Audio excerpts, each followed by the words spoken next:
ఆమె ఏం మాట్లాడుతుంది? ఎవరు 700 అంటే మీరు 700 ఎందుకు వసూలు చేస్తున్నారు చెప్పాలన్నా? ఫస్ట్ 700 ఎందుకు తీసుకుంటున్నారు మీరు? ఎవరు చేస్తున్నారు? ఆర్టీఓ చేస్తుంది కదా డైరెక్ట్. కస్టమర్ వెళ్తే రిజిస్ట్రేషన్ ఎందుకు చేయట్లేదు మేడం? అదే ఎందుకు చేయట్లేదు అని ఆర్టీఓ ఆఫీస్కి వెళ్ళి కనుక్కోండి. మరి నాకు పేపర్స్ ఇస్తే కదా నేను కనుక్కునేది. మరి ఏజెంట్కి ఎట్లా ఇస్తారు?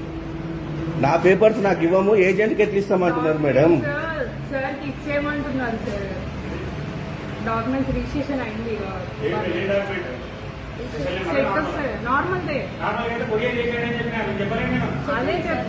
అది కాదు కదా, నా వర్షన్ ఏంటంటే ఏజెంట్కి అయితే వీళ్ళు పేపర్స్ ఇస్తారంట. నా పేపర్స్ ఏజెంట్కి ఇస్తారన్నప్పుడు నాకెందుకు ఇవ్వరు?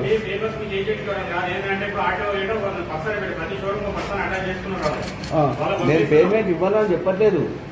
ఎందుకోసం? అదే దేనికోసం అన్నా పేమెంట్? అది మీ రెస్పాన్సిబిలిటీ కదా.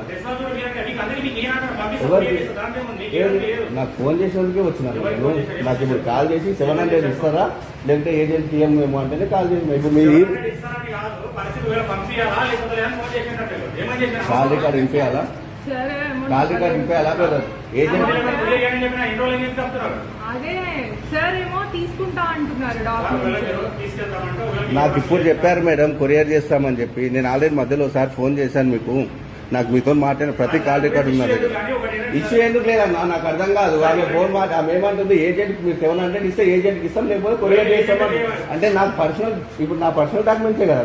నా డాక్యుమెంట్స్ ఏజెంట్ ఎవడో వచ్చి తీసుకొని పోతే వారికి యాక్సిబిలిటీ ఉంటుంది ఇక్కడ. నాకు లేకుండా నా పేపర్ తీసుకోవాలి.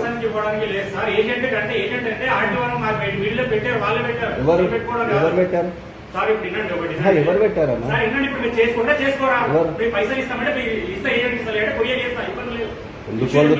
ఎందుకు కొడుతున్నావు భయ్?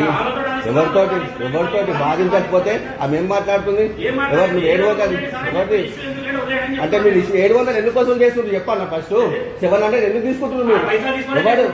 ఎవరు చేస్తున్నారు? ఆర్టీఓ చేస్తుంది కదా.